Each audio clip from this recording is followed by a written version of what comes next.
Smart enough to win. That's how the story starts. Learning is the edge that sets your work apart. When the stakes get high and the pressure never stops, smart learning in your pocket puts your business at the top. Welcome to the Learning Advantage, from Insight to Impact, where we're going to show how smart learning fuels real business results. I'm Deb Laurel, and I'm your host. Hello, and welcome to the Learning Advantage, from Insight to Impact. For 40 years, Laurel and Associates Limited has worked alongside national and international managers to help them successfully manage employees and create and maintain a positive and supportive work environment where employees want to stay and do their best. We focus on making lackluster leaders legendary. The purpose of the Learning Advantage, from Insight to Impact, is to discuss how smart learning fuels real business results. In each episode, we strive to deliver actionable strategies, evidence-based design tips, and real-world case studies that show how learning strengthens organizational health, advances sustainability, and drives profitability.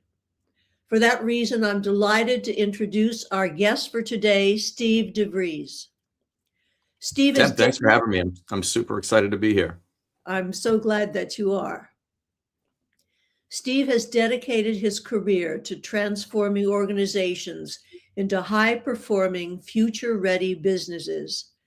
As a certified business and executive coach with over 25 years of experience, Steve has worked with countless technology-based OEMs, manufacturing companies, and service providers to provide team performance and strategic execution, to improve team performance and strategic execution. Steve specializes in equipping leaders with the tools and strategies to navigate complex challenges. Some of the common themes he helps clients with include growth, top line or bottom line, team development, leadership transition, and strategy development. In businesses with 5 to 100 people, he uses his experience and curriculum to not only become a co-pilot for the leaders in the business, but also to develop them in such a way that they don't need to co-pilot forever. Whether it's developing leaders, improving financial management, or preparing for organizational success, his hands-on approach helps clients see tangible results, often within months. So welcome again, Steve. Thank you so much. I'm going to jump right into the questions. Let's do it. When you think about learning as a competitive advantage, what does that mean in the context of your organization or your work? So, Deb, I recently read that there's more than 70,000 business coaching firms in the U.S., 70,000. And when you include executive coaching, that number more than doubles. So it's difficult for me to fathom having a competitive advantage in such a crowded space. But I think, I need to continue learning just to keep pace. So we can expand on that idea and take it to my clients, whether we're talking about, C-suite down to shop level and everyone in between.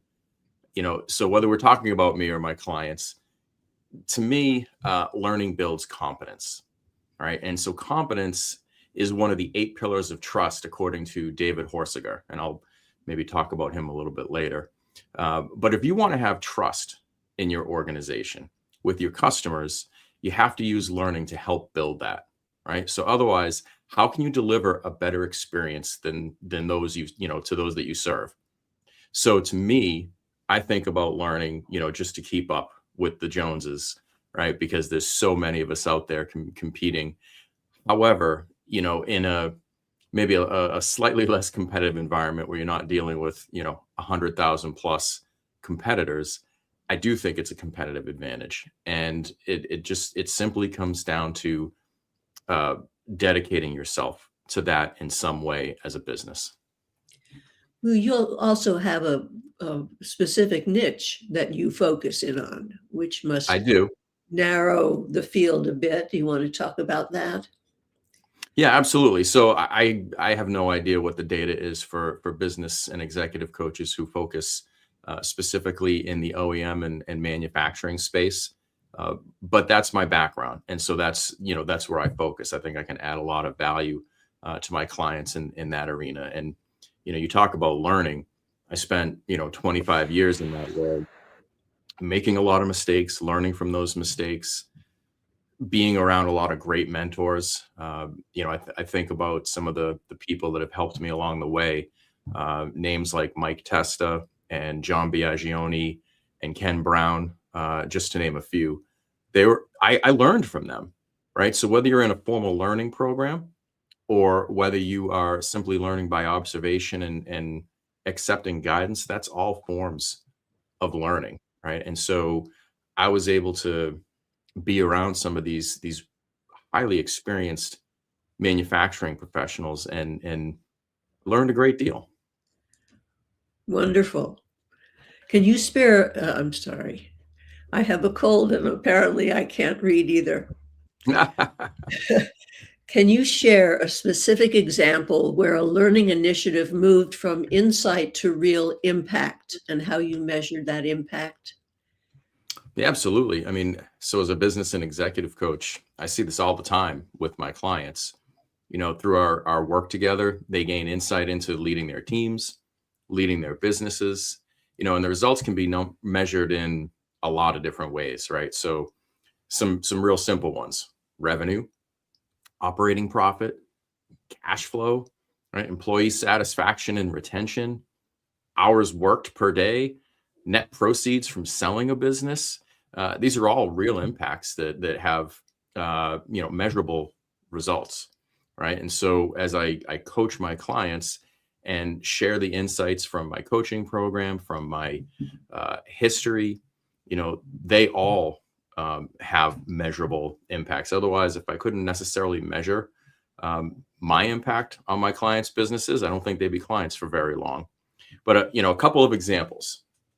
So my very first client, as a business coach, who I'm proud to say is still with me after more than 4 years, uh, that business has 4x'd its top line sales in the 4 years that we've worked together.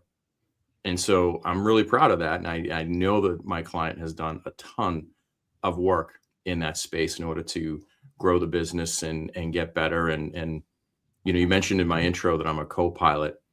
That's very much a situation where I've become a co-pilot to my client in her business. So you can measure that in revenue. We can measure it in a lot of different ways, but revenue is the easy one to talk about. I have another client, I think my second longest running client, as a matter of fact. It's a soap manufacturing company. So when we got together, there were a lot of challenges that he had in leading his business. One of which was mostly financially driven. He had a concern about cash flow, and specifically, he wanted to make sure he always had a certain amount of cash in the bank. And so, and I won't go into the reasons for that, but let's just say it was something that was um, beyond what your typical business owner has concerns about when it comes to cash flow. And so when we got to working, not only did we work on his leadership capabilities and his strategic planning initiatives, but we also worked on the financial management of the business. And actually, we just met yesterday, and we were talking about the cash balance in his account. And if the events that he just went through had occurred 2 or 3 years ago, that cash balance would have been almost down to nothing. He's more than 2x, close to 3x his standard balance in his cash account. That's huge for a business that's under 10 million in revenue, right? So that's another example of a measurable impact based on learning. He learned how to manage the financial side of his business better by working with me. And you know, last example I'll give you, we have a small B2B service provider, and in that business, when we met, um, we actually started talking about a problem employee. But when I got into the business, we resolved the problem employee situation pretty quick. Um, but the next issue was profitability. He really didn't understand, again, how to use the financials in his business to make decisions. And so from year one to year two, his net profit, operating profit, increased by more than 200%, Oh right? my. Simply by understanding the decisions that he makes and how they, you know, impact his P&L, and then how to be more disciplined when managing his business through the P&L, right? So these are all easy measurements that we can take that are a result of people learning how to be a better business leader. Those are marvelous examples. Thank you. You're welcome. What do you see as the biggest barrier preventing organizations from fully embracing lifelong learning, and how do you think we can overcome it? You know, I thought a lot about this one. You know, I think we need to talk about cost and expected ROI, at least in my world, right? When you're running a manufacturing business, so often we look at overhead and we think about things in terms of ROI, and maybe less so about employee development and the long-term benefits of having, you know, a strong employee base. Too many manufacturers in particular look at people as a cost as opposed to an investment, right? But the costs they're just not what you pay for training, right? It's time away from performing your job. I think that's the big one. When you talk about a manufacturer and you pull people off a production line, or you pull, you know, supervisors and mid-level managers away from their teams, you see that as a cost, in addition to paying for whatever kind of training programs you're interested in making, right? And it's such a limiting mindset to think this way, but I think it's the easier path, right? And I think a lot of people are drawn to the easier path. You know, it's easy to not send people to training, right? It's easy to keep them working and justify, you know, that decision, you know, not to engage in improvement. So I've also heard a lot of people with a scarcity mindset suggest that investing in learning for your team only makes it easier for them to leave for higher paying jobs elsewhere, right? Who wants to hire someone, go through all that time and expense, train them up, only to watch them leave, right? And that's a whole other subject that we can talk about someday, perhaps. But I think in order to overcome all of this, we have to ask, who's responsible for setting the tone when it comes to the idea of lifelong learning, right? It should be the heads of a business, you know, but in my world, small and medium businesses don't often have the leaders in place to champion learning initiatives. So if it's not coming from the owner or CEO or president, then I think it needs to come from other leaders that can impact the entire organization, right? And so I'm in particular, I'm thinking about HR leaders, right? Having a strong HR team or a strong HR lead that can champion employee learning is going to give an organization a fighting chance at establishing the idea of lifelong learning.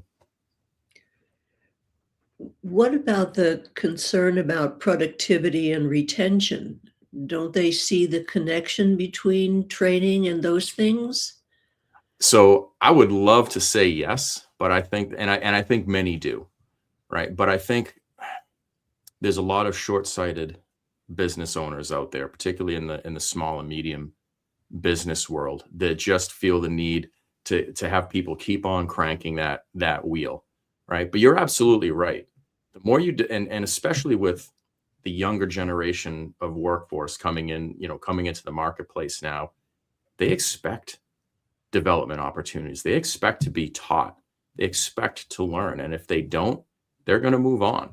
So if you wanted to talk about ROI, you know, when it comes to training, the cost to hire, right? You can calculate that pretty easily, and it's not cheap, right? When you have to hire, typically if you're replacing a position, You've got all that lost productivity while you're trying to hire a replacement for someone who just moved on.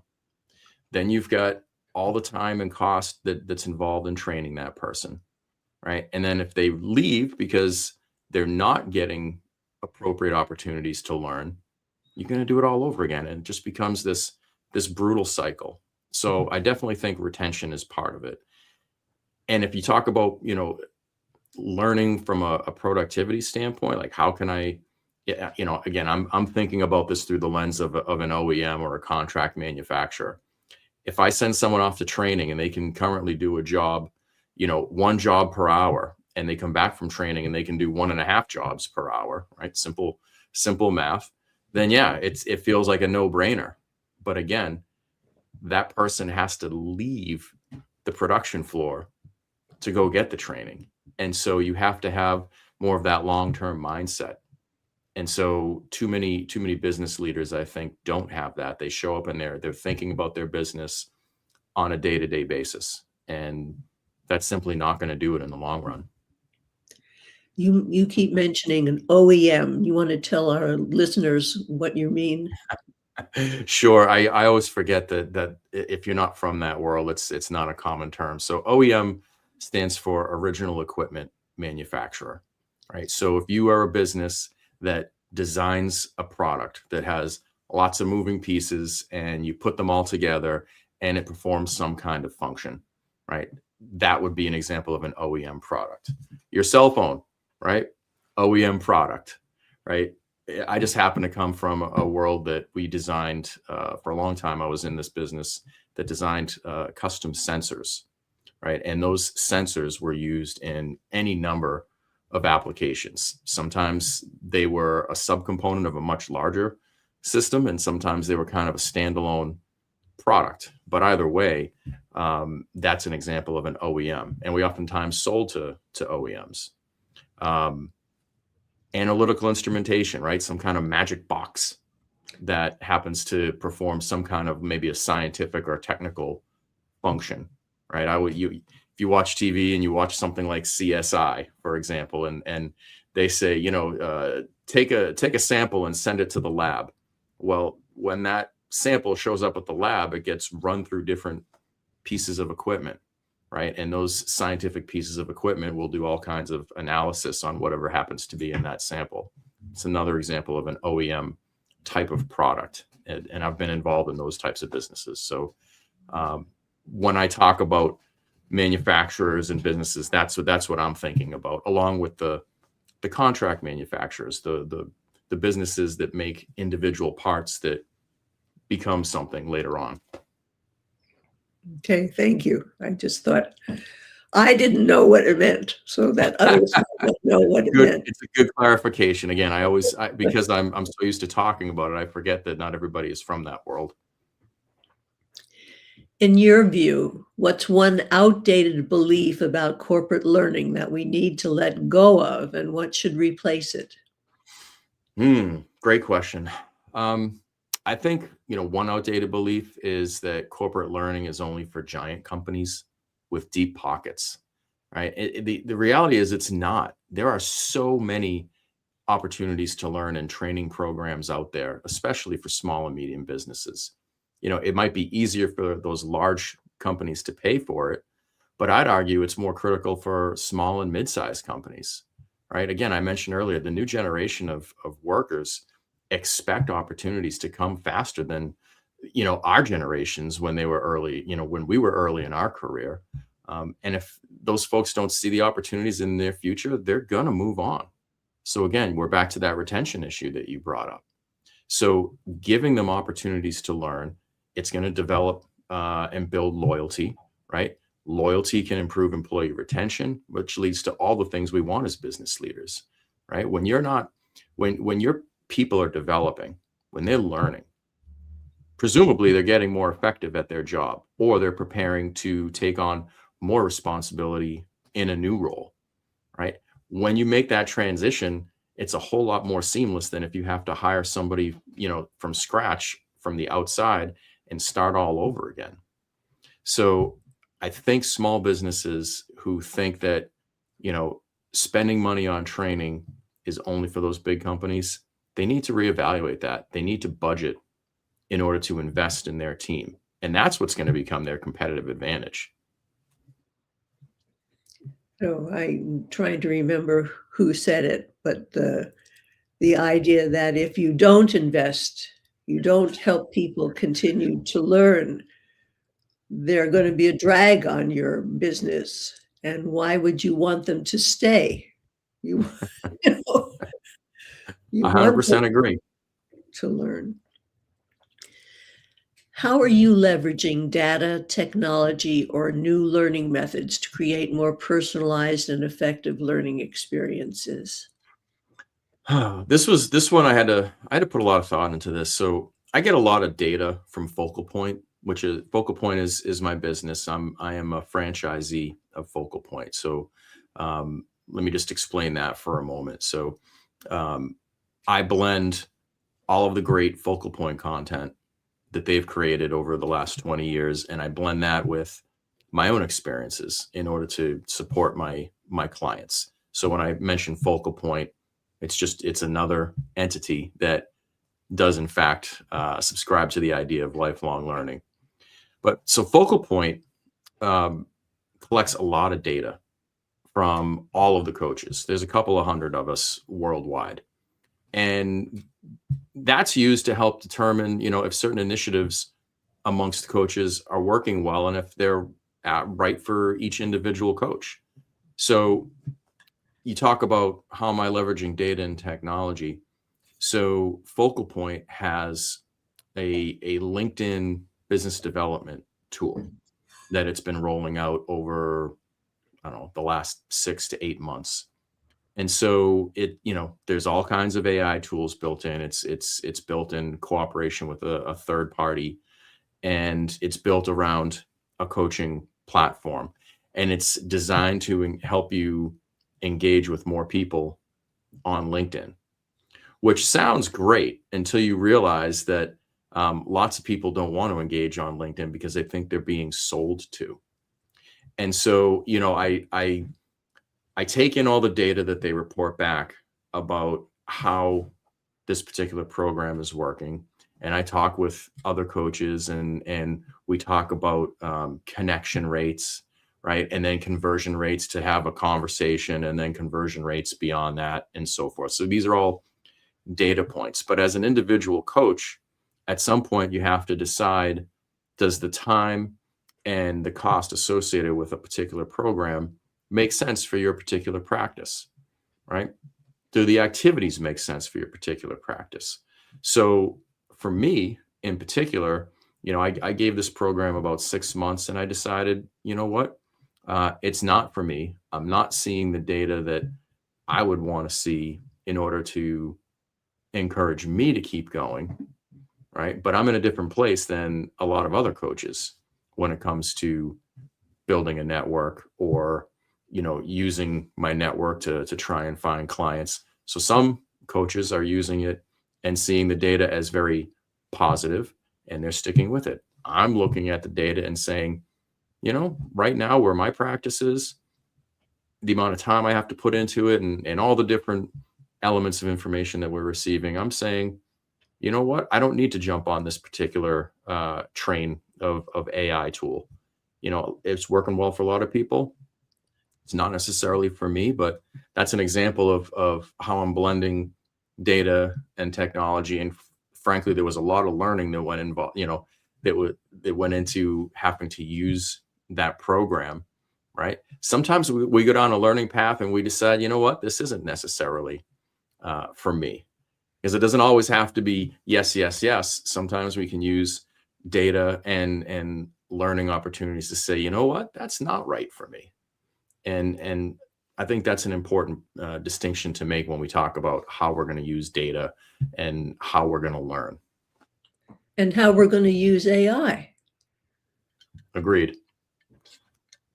Absolutely. I use AI in plenty of other ways. I use it to help me create presentations, for example. I use it to help, I use it as a sounding board. I create a presentation and I run it through and I say, how long is it going to take me to deliver this? right? And as an example, so I'll throw something in maybe into a chat GPT.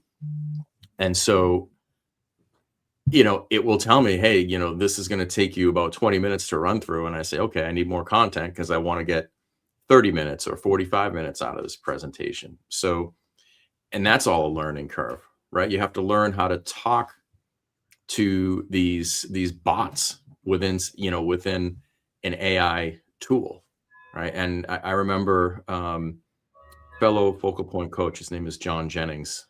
He's based out of Louisville, Kentucky. And John presented at our annual focal point conference a couple of years ago and was talking about when you're using ChatGPT and these other, AI tools, you have to learn how to talk to it. And the more you talk to it as if you were, using your own communication style and talking to another person, it's going to start to learn what you're looking for and how to talk to you.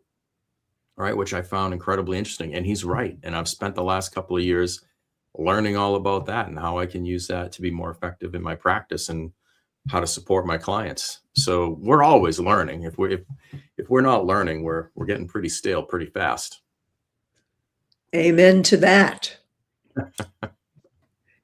If you could give one piece of advice to leaders who want to build a true culture of continuous learning, what would it be? First of all, I think, continuous improvement, learning and development, however you want to label it. In the manufacturing world, we hear about it as continuous improvement quite a bit. But I categorize it under the same idea as learning and development. It has to be part of your company's core values, right? So that's first and foremost. If some element of that isn't somehow intertwined with your company's core values, you're probably dead in the water, right? And so it has to be in there in some way, shape, or form.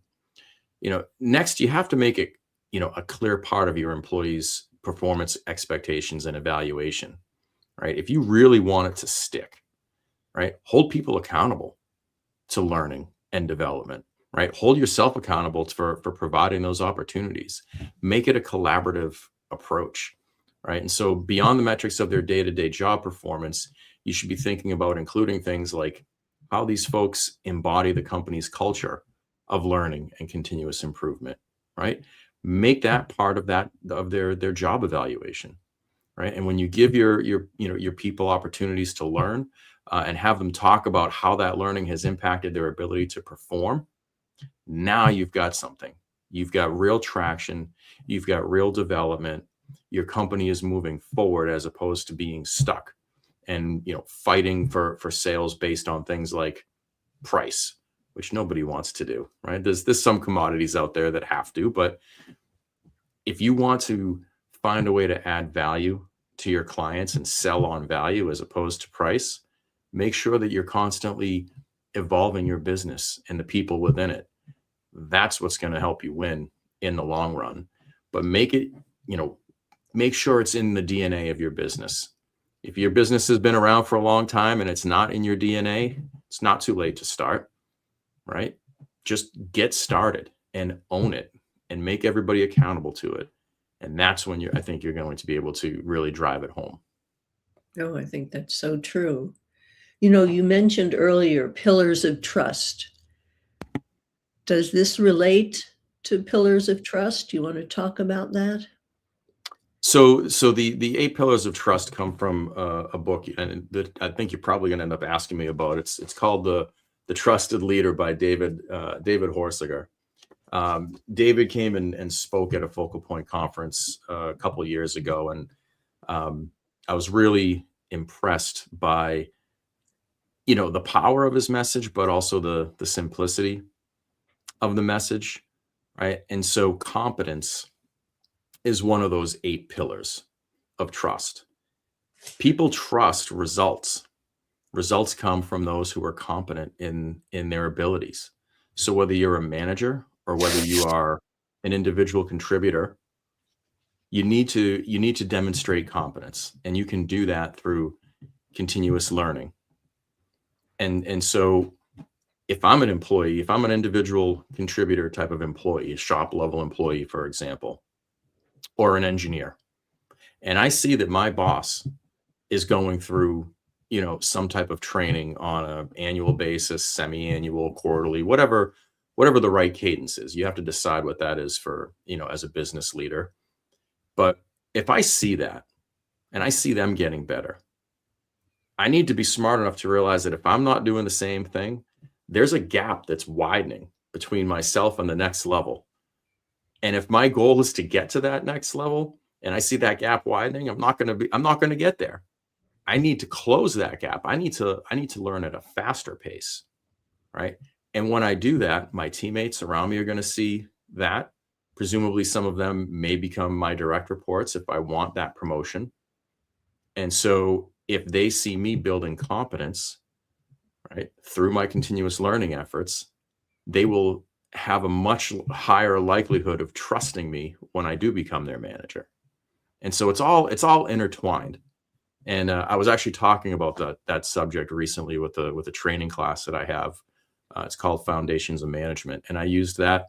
I used his book as an example of this is how you build trust amongst your team. So if you are a would-be manager or a current manager, use some of this information to help you build trust. And if I wasn't open to learning about it, I wouldn't have been able to talk about it and share some of that information that David Horsliger put together with some of my people. So just it all kind of comes full circle. Oh, it does. You want to tell us what those 8 pillars are? Oh, yeah. I wish I had them memorized, but I don't. So the 8 pillars, give me 2 seconds and I will tell you about it. So first one is clarity. Then we have compassion, character, competency is number 4, commitment, connection, contribution, and consistency. A lot of C's in there. But again, each of those will help you build trust. If you are a leader in business or a leader in anything, you have to have trust with those you're leading. Right. And so this is a great outline on how to do that. Right. And so I pulled competence because it involves learning, so for the purposes of this conversation, I thought it would hit home. Oh, it does. You did a great job. Thank Is you. there anything else you'd like to say about that last question? Which one book, resource, or learning experience that has had a lasting impact on you personally? Is there anything else? I'll change it up. There's actually another author, another book that hit home with me, and this was long before I became a coach. So I was actually hired to do a turnaround for a forklift dealership of all things, and so that's you don't have enough time in your program for this.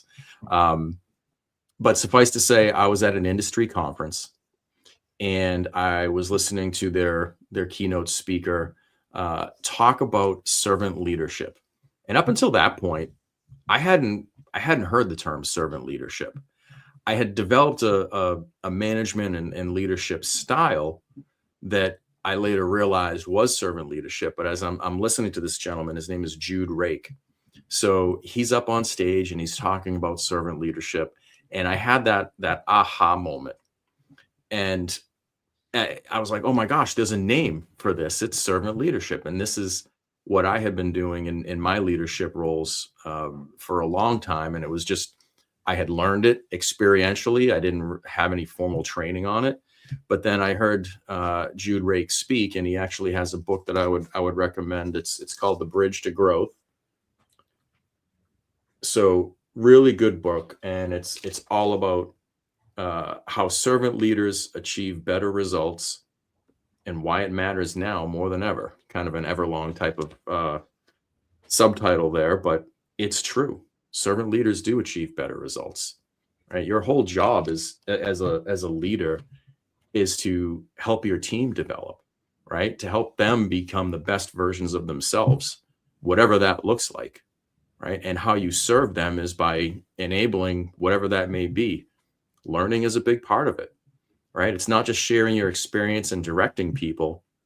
It's all about guiding them in what do they need to learn in order to get better in their current job, or to perhaps get where they want to go at the next level in their career or the next level after that.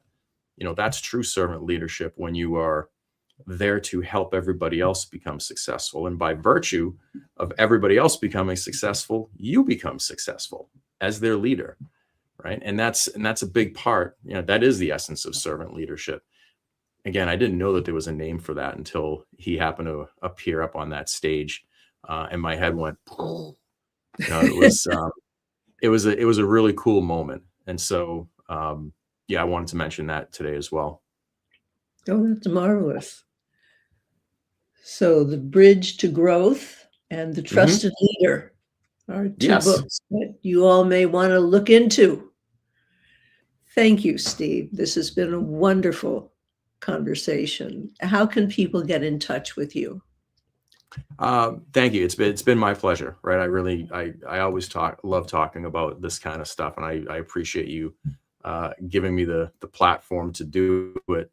So the easiest way for people to reach me, I always try to direct people to my LinkedIn page, because from there's a lot of possibilities. I can learn all about you, right? You can learn about me. And so to find me on LinkedIn, just look me up, Steve DeVries. And if you're looking for a little bit more specific, it's linkedin.com/IN/Steve DeVries 7551. Start there and you'll be able to find me, no problem. Wonderful. Thank you, everyone, for listening in and participating in our conversation. I hope that you learned as much as I've learned in this session. Join us next week. Thanks, everybody. On March 10th, as we meet with Bobby J. Curdy, a senior customer operations and customer experience transformation leader. And please remember that Laurel and Associates Limited is always focused on making lackluster leaders legendary, as smart learning fuels real business results. Contact me, Deborah Spring Laurel, on LinkedIn if you would like to discuss your learning and development needs. Take care, and we'll see you next week. Thank you so much for joining us today on the Learning Advantage from Insight to Impact. We'll look forward to seeing you again next week. Every lesson, every workshop, every failed attempt you save becomes a map upon the desktop. Show